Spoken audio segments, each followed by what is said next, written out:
여러분 로마서 강의 37번째 시간입니다. 사도 바울은 두 종류의 인생이 교회 안에 존재한다, 이렇게 지난 시간에 우리에게 말씀해 주었습니다. 한 부류는 육신을 따라 살아가는 사람이고, 한 부류는 성령을 따라 영에 순복하며 살아가는 인생이다. 교회 안에는 이렇게 두 종류의 인생이 존재합니다. 지난 시간에 우리가 함께 살펴보았던 그 말씀에 의하면 육신에 있는 사람들은 육신의 것, 세상의 것만 따라가고 또 그 일만 생각을 합니다. 그래서 제가 여러분들에게, 혹시 여러분들은 하루를 살면서 무슨 생각에 사로잡혀 살아가느냐, 이렇게 질문한 적도 있습니다. 중요한 것은 생각이 어떠하냐에 따라서 영원히 결정된다는 것이었어요. 육신을 따르고 육신의 일에 사로잡혀 살아가는 사람의 결국이 무엇이냐? 사망이다, 이렇게 사도 바울이 분명히 말씀하고 있습니다. 반면에 다른 한 부류, 성령을 쫓아서 살아가는 사람들은 하나님의 일을 꿈을 꿉니다. 그리고 늘 성령과 함께 하나님의 거룩한 말씀을 묵상하게 되어 이렇게 성령을 따라서 하나님을 기쁘시게 하는 인생들에게 주어지는 상급은 생명과 평안이다. 이게 지난 시간에 우리가 살펴본 그 두 종류의 인생의 결국입니다. 우리가 무엇을 묵상하고 무엇을 생각하느냐가 그렇게 커다란 차이가 만들어지게 되는 재료가 된다는 것을 저와 여러분들이 생각해 보았어요. 이 말씀을 묵상을 하면서 제임스 보이스 목사님 거 로마서를 바라보니까 이 두 종류의 인생이 사도 바울이 아무래도 마태복음 25장에 나오는 열 처녀의 비유에서 영감을 얻은 것 같다, 혹은 그것과 동일한 의미를 갖다라고 하는 글을 써 놓으셨더라고요. 여러분들이 잘 아는 열 처녀의 비유를 생각해 보면 다섯 처녀는 버림을 받았습니다. 미련한 처녀로 기록이 되어 있죠.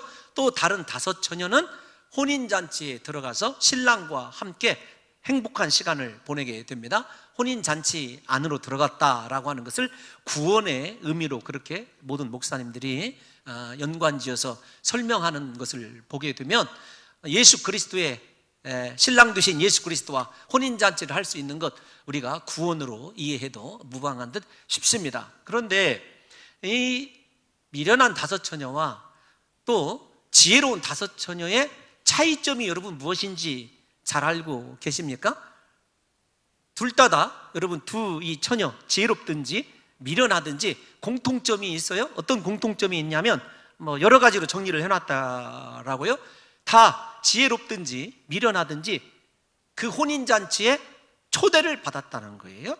그리고 그것을 어떻게 보았냐면, 이 두 부류, 지혜로운 자나 미련한 자가 모두 다 교회에 속해 있는 사람이다. 오늘 로마서 8장의 초반부에 나오는 이야기와 공통점이 있지 않습니까? 그 다음에 더 중요한 것은 미련한 다섯 처녀도 예수 그리스도를 주라고 고백했다는 것입니다. 특별히 혼인잔치의 잔치집의 문이 닫혔을 때 이 여인들이 주여 주여 내게 열어주소서, 예수 그리스도를 구주로 고백한다는 거예요. 뿐만 아니라 이 사람들도 다시 오실 예수 그리스도를 기다리고 있었어요. 재림하실 예수님을 기다리고 있는 형국이라고 얘기해도 여러분 무방합니다. 거기다가 우리가 잘 아는 대로 이 미련한 다섯 처녀나 지혜로운 다섯 처녀나 함께 깊은 잠에 골아 떨어져 있었다는 거예요. 그런데 다섯 사람은 혼인잔치에 들어가고 다섯 사람은 들어가지 못했습니다. 그 원인이 무엇이냐면 불과 기름에 있어요. 어떤 거냐면 우리가 잘 아는 대로 기름이 성령이냐 아니냐 신학적으로 논하기 이전에 어두움을 밝힐 수 있는, 그리고 혼인잔치에 들어갈 수 있는 신부의 자격됨이 빛된 삶에 있어요. 고백에 있는 것이 아니라 빛된 삶에 있습니다. 그리고 그 삶을 추진해낼 수 있는 기름인 성령이 얼마나 넉넉하냐에 달려있다고 많은 보수적인 신학자들이 그렇게 견해를 피력하고 있는 것이 사실 아닙니까? 다시 좀 정리를 해보면 고백이 문제가 아니라는 거예요. 교회에 나오는 것이 문제가 아니라 진실로 내가 빛된 삶, 어두움을 물리칠 수 있는 예수 그리스도의 제자다운 삶을 살아내되 인간적인 힘으로 살아낼 수 없기 때문에 우리에게 주님이 원하시는 그 등불을 밝혀낼 수 있는 기름이 준비되어 있느냐 그렇지 못하느냐에 그 사람의 구원이 달려 있다는 것입니다. 이 말을 들으면 조금 모골이 송연해집니다. 과연 나는 구원받은 자일까? 똑같이 예배드리고 예수 그리스도를 구주라고 고백하고 찬양을 하는데 나의 구원은 보장되어 있는 것일까? 나는 정말로 주님이 다시 오실 때 나의 거룩한 신부여 나와 함께 일어나 가자라고 할 수 있는 하나님의 진정한 신부다운 불을 밝히고 어두움을 몰아낼 수 있는 세상 사람들과 다른 구별된 삶을 살아내는 실력이, 영적인 능력이 우리 안에 존재하는지를 이 시간에 좀 생각해 봐서 사랑하는 성도 여러분들과 제가 교회 안에 있는 육신을 따르는 자, 믿음으로 주님을 구주로 고백하고 그 믿음에서 나오는 성령에 의하여 하나님이 기뻐하시는 인생을 살아가는 것이 아니라 나만 위하여, 그 다음에 세상에 사로잡혀서, 그리고 가장 중요한 것, 육신의 일 때문에 가장 중요한 하나님께서 내게 원하시는 그분의 일을 쫓아가고 있지는 못하는지 여러분들이 저와 함께 이 시간에 좀 다시 한번 고민을 좀 해봤으면 좋겠다는 생각이 듭니다. 이 말씀을 묵상하다가 베드로후서 1장 10절에 보면 베드로 사도가 이런 이야기를 해요. 어떻게 이야기를 하냐면 우리의 부르심을 굳게 하기 위하여 너희가 이것을 행한즉 뭐 이렇게 나와 있어요. 우리 자신을 좀 살펴보라는 거예요. 우리의 부르심과 택하심을 굳게 하라. 사랑하는 성도 여러분들과 제가 과연 나는 하나님의 구원받은 백성으로서 내 삶이 그 구원받음에 합당한지를 좀 살펴봐야 된다는 것입니다. 저는 여러분들의 오늘 이 예배가, 여러분들의 찬양이 예수 그리스도의 진정한 신부답게 성령에 속한 사람이 되어서 성령 안에 있는 삶을 살아내는 사람이라고 인정받으셔서 우리의 인생이 주님 오시는 그날에 주님께 나의 거룩한 신부여 나의 어여쁜 자여라고 인정받을 수 있는 진정한 신부다운 삶을 살아낼 수 있는 능력이, 성령의 권능이 이 시간에 저와 여러분들에게 임재하시기를 예수님의 이름으로 축원합니다. 이렇게 두 종류의 인생을 정의하고 그 결과까지 아주 자세하게 설명한 사도 바울이 이제 로마에 있는 교인들에게 어떻게 그들이 성령 안에서 그리스도의 사람으로 존재하게 되었는가라고 하는 것을 9절 과거의 입장, 10절 현재의 입장, 11절 미래의 결과까지도 오늘 이 3절의 석절의 말씀을 통해서 우리에게 보여주고 있다는 것입니다. 나는 정말로 그리스도의 사람으로 이 땅 가운데 존재한다면 나에게서 어떤 일이 일어나는가라고 하는 것을 이 석절의 말씀이 우리에게 시점의 변화를 통해서 자세하게 가르쳐 주고 있다는 것입니다. 먼저 우리가 9절 말씀을 보게 되면 여러분 로마서 8장에서 가장 많이 등장하는 단어는 성령입니다. 우리가 조금 반추해보죠. 로마서 7장에서 가장 많이 등장한 단어는 율법 아니었습니까?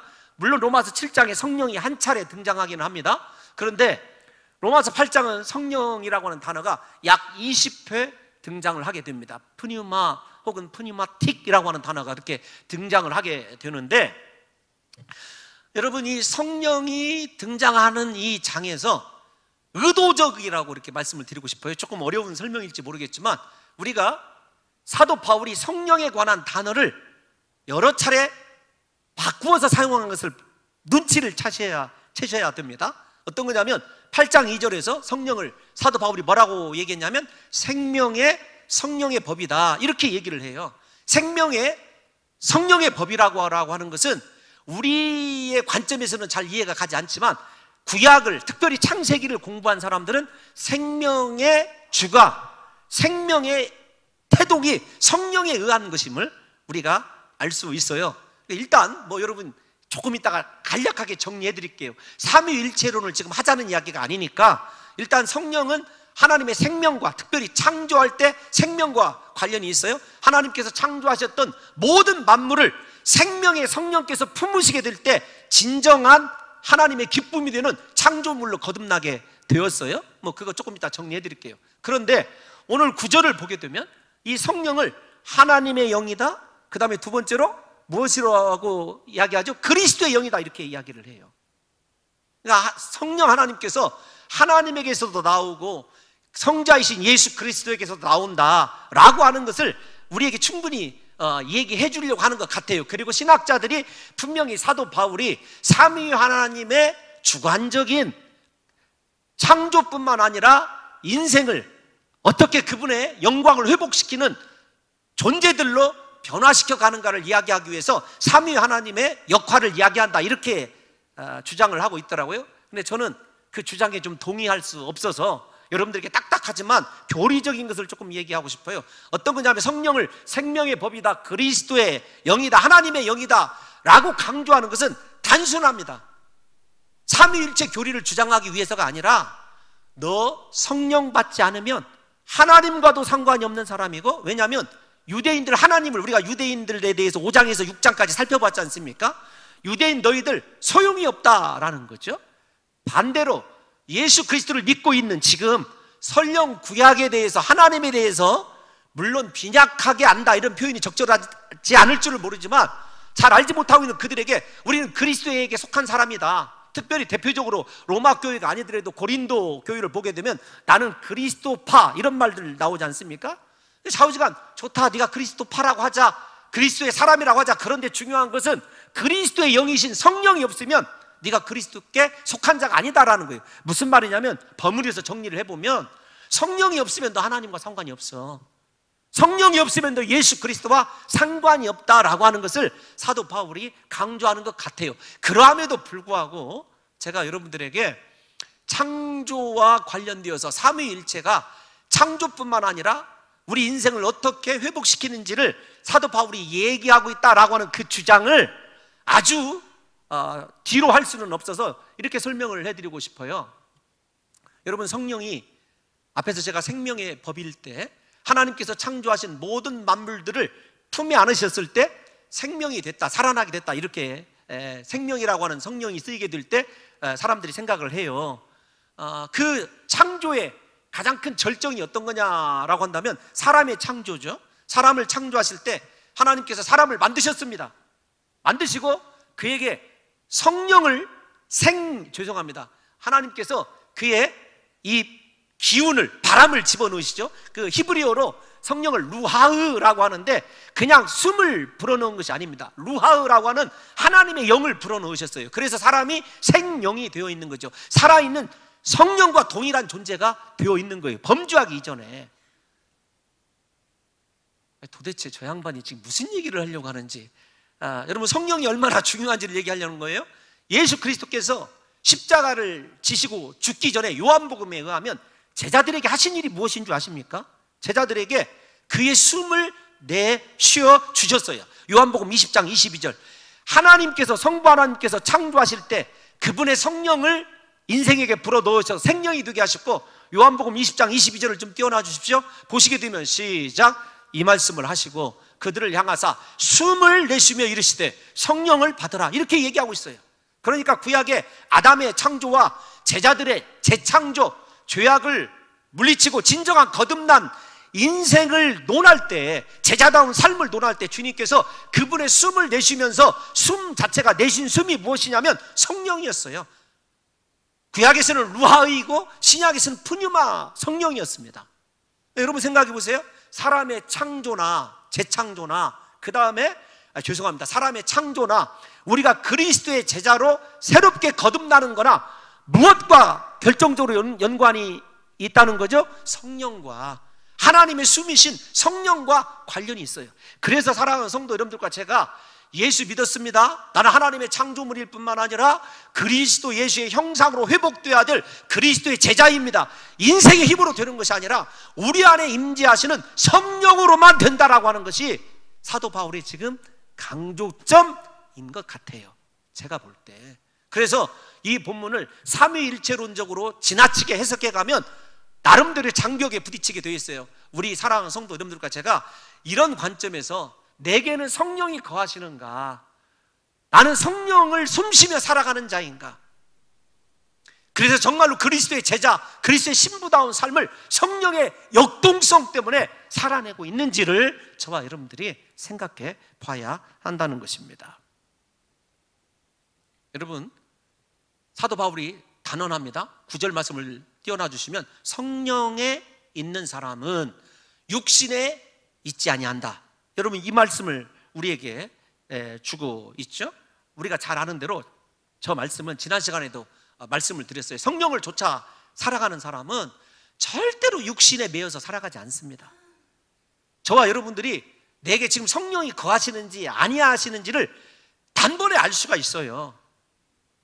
내적으로는 내 속에 하나님이 주시는 평안이 있느냐, 기쁨이 있느냐, 뭐 이따가도 한번 점검해 드리겠습니다만, 내가 무엇을 추구하는지 이거 서론에서도 충분히 말씀드렸기 때문에, 성령에 있다라고 하는 사람은요, 하나님의 창조의 목적대로 하나님과 교제하면서 하나님의 일을 이루며 살아가요.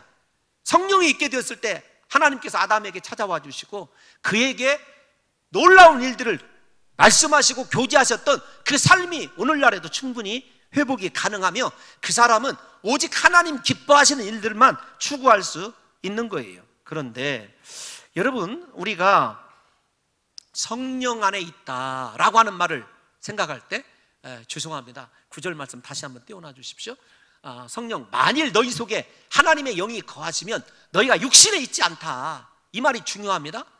우리가 육신에 있다라고 하는 말은, 육신에 있지 않다라고 하는 말과 육신에 있다라고 하는 말은 앞에서 말씀드린 생각과 내가 어떤 일을 하느냐에 따라서 달려있는 양상이에요. 하나님의 영이 있다, 그러면 영이 없으면 그리스도의 사람이 아니다, 이렇게 단언하는 그 과정을 좀 살펴보기 이전에 가장 중요한 말이 영이 거하신다. 하나님의 영이 내게 오셔서 주장하고 계셔요. 나를 다스리고 있는다. 어떻게 하나님의 성령이 우리 가운데 임하였느냐라고 하는 것을 일단 거하게 되는 이런 질문을 먼저 시작을 하죠. 그러면 성령이 우리 안에 어떻게 거하십니까?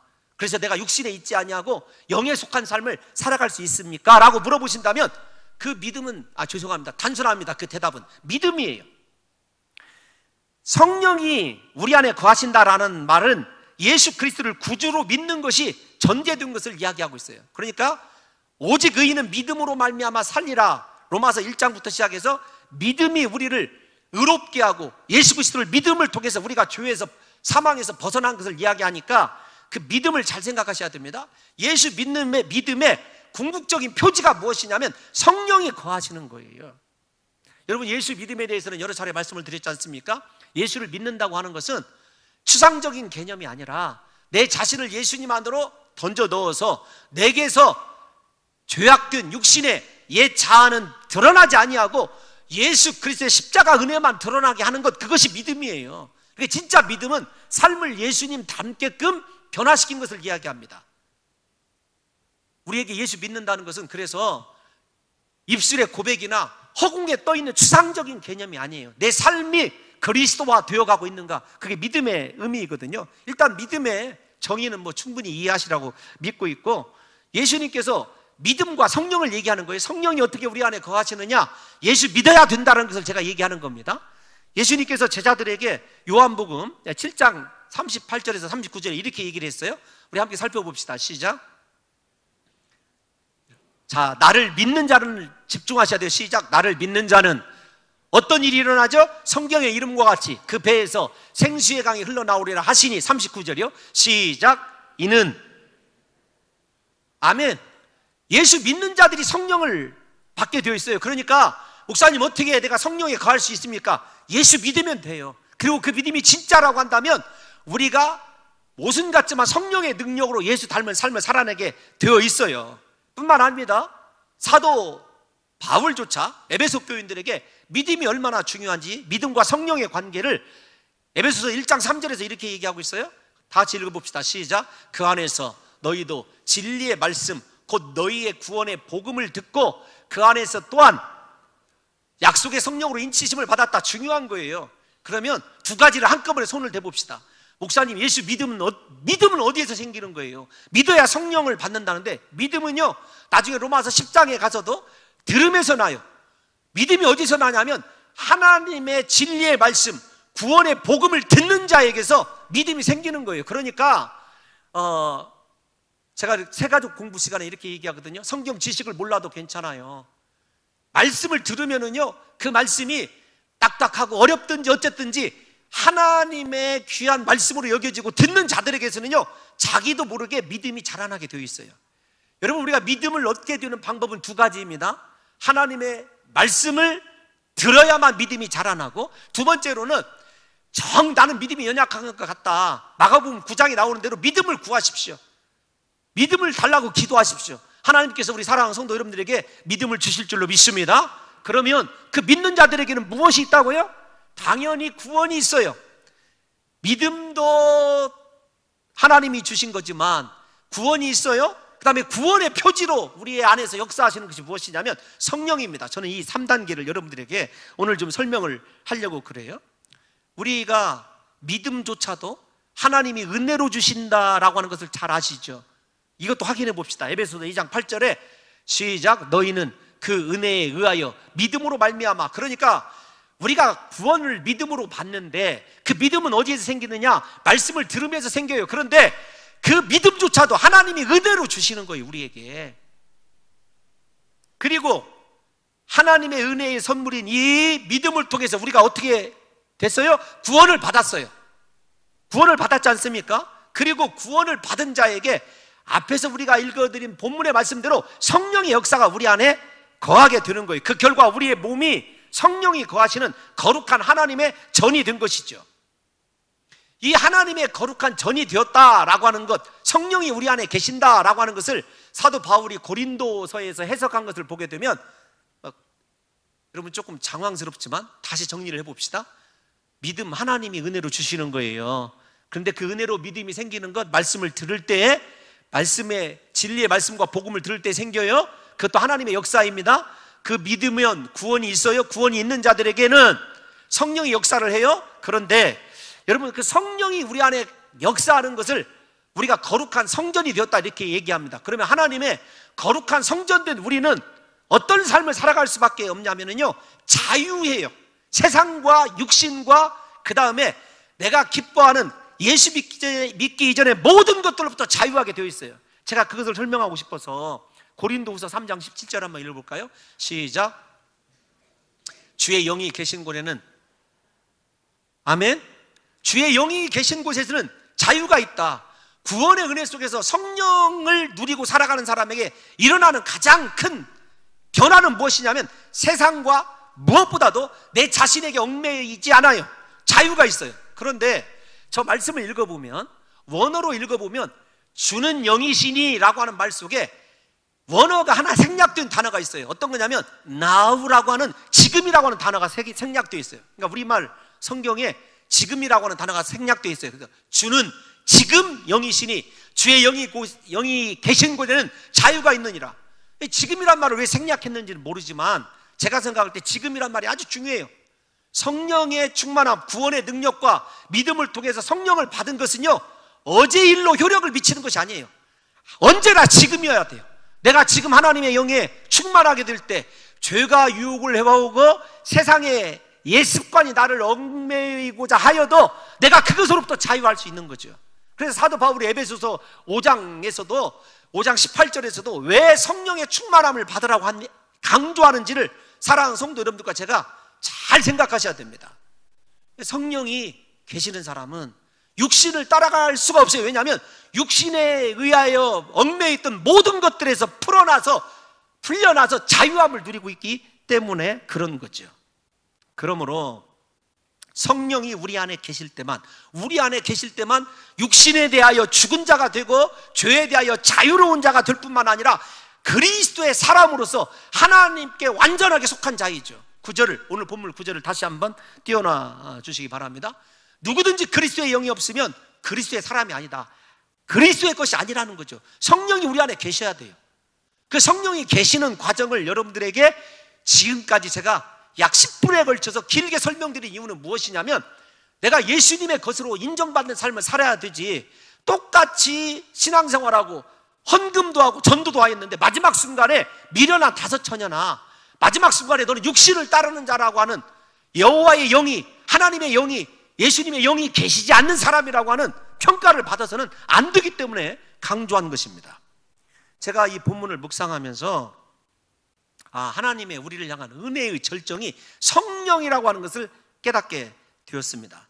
왜냐하면 믿음은 은혜로, 구원도 은혜로, 성령에 의한 거룩한 삶도, 성령이 우리 안에 거하시는 것도 오직 지금까지 살펴본 대로 하나님의 은혜 아닙니까? 우리 힘으로 할 수 있는 것이 아무것도 없더라고요.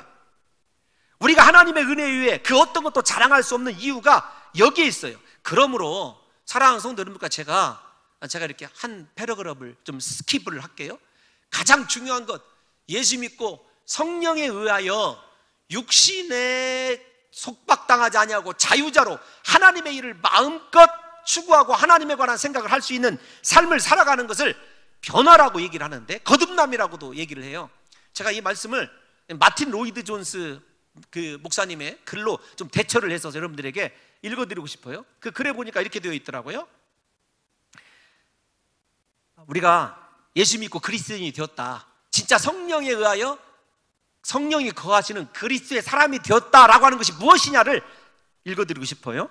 그것은 사람의 자신의 신념 따위를 바꾸는 것이 아니다. 신념과 가치관 따위를 바꾸는 것이 예수 믿고 거듭나고 변화된 것이 아니래요. 사람은 전에 육신의 영역에 속하여 있었다가 이제 성령의 영역에 속해 있다. 전에 그는 육신의 지배를 받고 그 다스림을 받았다.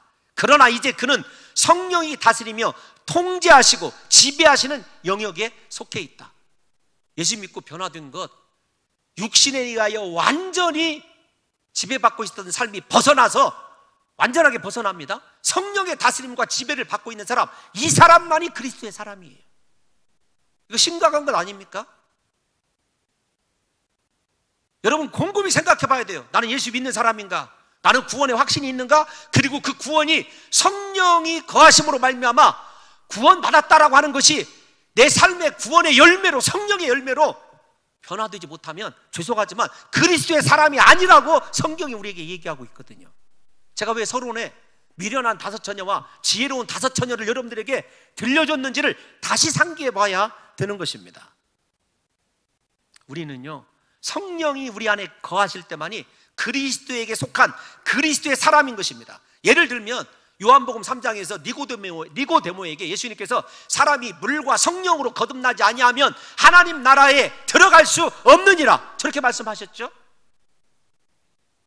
우리가 성령으로 거듭난다라고 하는 것은요, 우리의 변화된 상태를 얘기해요. 성령에 의하여 성령이 지시하는 대로 살아가는 거죠. 그 성령이 구원의 확증 속에서 우리 안에 거하는 그 사람만 그리스도의 사람인 거죠. 그리스도의 신부예요.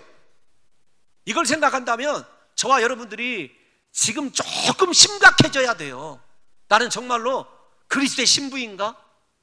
내 속에 성령의 역사대로 나에게서는 구원의 열매가 맺어지고 있는가? 변화된 삶을 살아낼 수 있는 영적인 실력이 있는가? 우리 함께 생각해 봐야 된다고요. 여러분 명심해야 됩니다. 그리스도의 사람은요, 종교적 행위나 의식으로 결정되는 것이 아니에요. 예배나 찬송이나 헌금이나 어떤 사역으로 결정되는 것이 아닙니다.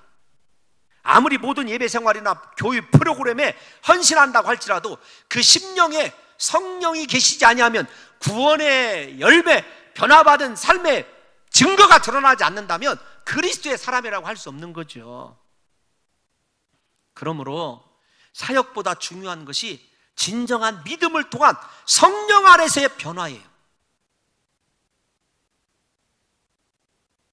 우리 인생의 마지막 순간에 예수님으로부터 이런 소리를 들으면 안 되겠죠? 마태복음 7장 22절과 23절을 한번 읽어봅시다. 다 같이 시작. 그날에 많은 사람이 나더러 이르되 주여 주여 우리가 주의 이름으로 선지자 노릇하며 주의 이름으로 귀신을 쫓아내며 주의 이름으로 많은 권능을 행하지 아니하였나이까 하리니 그때 내가 그들에게 밝히 말하되 내가 너희를 도무지 알지 못하니 불법을 행하는 자들아 내게서 떠나가라 하리라.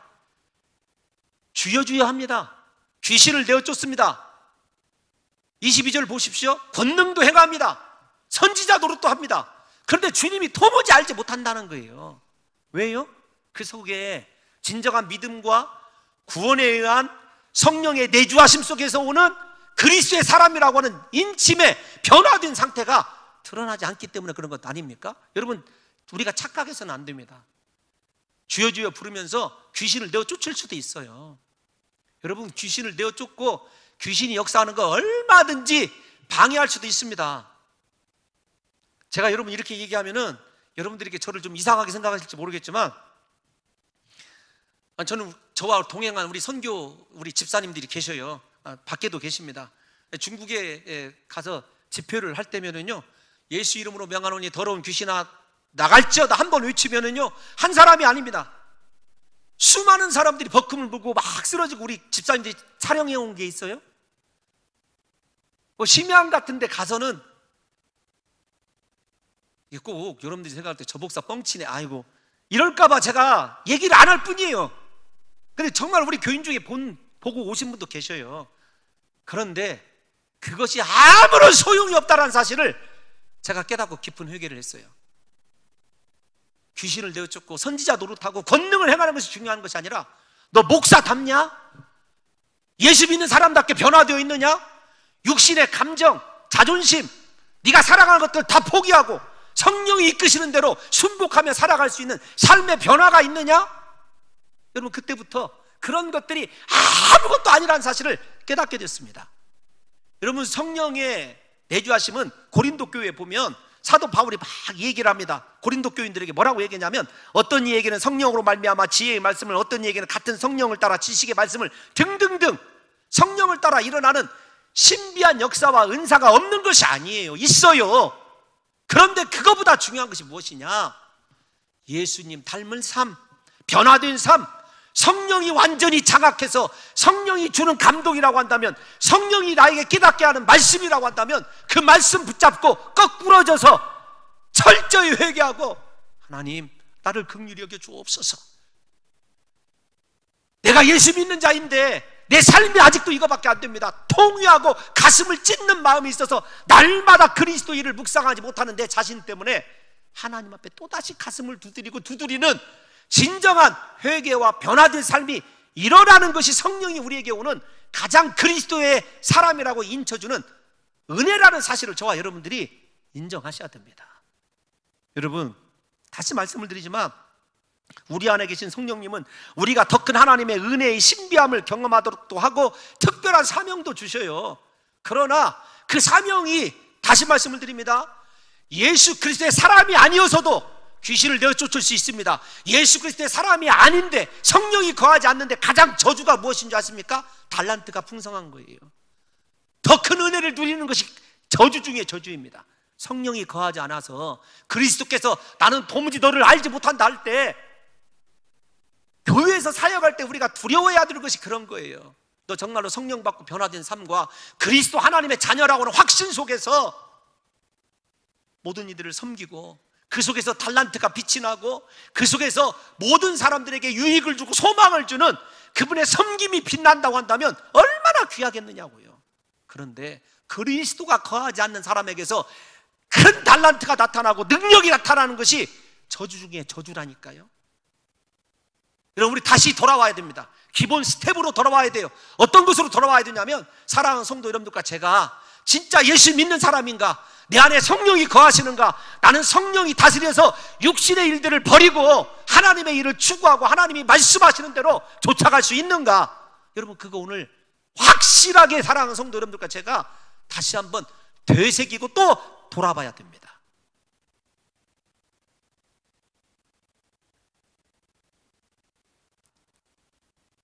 우리 삶의 가장 중요한 것은요, 예수 그리스도를 구주로 믿고 주님 나라 이룰 때까지 성령께서 보여주시는 거룩한 삶을 살아가는 것, 이것보다 귀한 것이 없어요. 오늘날 우리가 하나님을 기쁘시게 하는 삶이 살지 못하는 이유는 성령이 우리 안에 계심에도 불구하고 성령을 따라 살아가는 것이 아니라 육신을 따라 살아가기 때문에 일어나는 현상들 아닙니까? 성령에 거하는 사람은 육신에 있지 아니합니다. 즉 성령이 거하시는 그리스도의 백성은요, 육신에 대하여 죽은 자예요. 육신에 대하여 죽고 하나님에 대하여 산 자입니다. 육신에 있지 아니하는 그리스도인은요, 세상이 아니라 말씀 따라가게 되어 있어요. 물질과 힘을 추구하는 것이 아니라 그리스도 예수를 추구하고 그분이 나에게 맡겨주신 사명을 추구하게 되어 있습니다.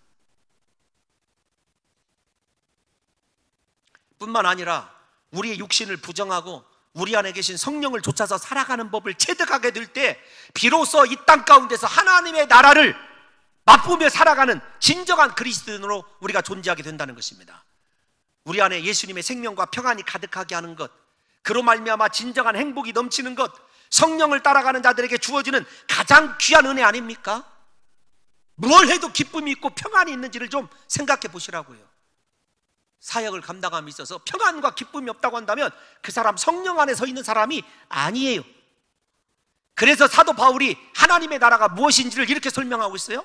로마서 14장 17절 한번 읽어보겠습니다. 시작. 하나님의 나라는 먹는 것과 마시는 것이 아니요 오직, 다시요, 오직 의와 평강과 희락이라. 하나님의 나라는요, 성령 없이는 누릴 수가 없어요. 로마서 14장에 있는 말씀이에요. 나중에 우리가 다시 살펴볼 말씀입니다. 사랑하는 성도 여러분들과 제가 성령에 의하여 변화된 삶은요, 의의가 있어요. 나 같은 죄인을 의롭다 하신 예수님의 십자가 은혜가 있습니다. 그 사람에게는 예수 그리스도가 주인 되어서 다스려주는 평강이 있어요. 그 사람에게는요, 주 안에서 주님이 샘솟듯이 부어주시는 기쁨이 있어요. 그게 진정한 하나님 나라 아닙니까? 우리가 이 땅 가운데서 하나님의 나라를 이루며 살아가는 것보다 중요한 것이 무엇이냐고요? 물질이요, 힘이요, 권세요, 다 사그라들고 없어질 것 아닙니까? 왜 그렇게 육신 안에서, 죄송합니다, 성령 안에서 자유함을 맛보지 못하시고 육신 때문에, 내깨지지 못한 자아 때문에 고통스러워하고 괴로워하고 온갖 인상 다 쓰면서 하나님에 대한 원망과 불평만 하면 살아가느냐고요.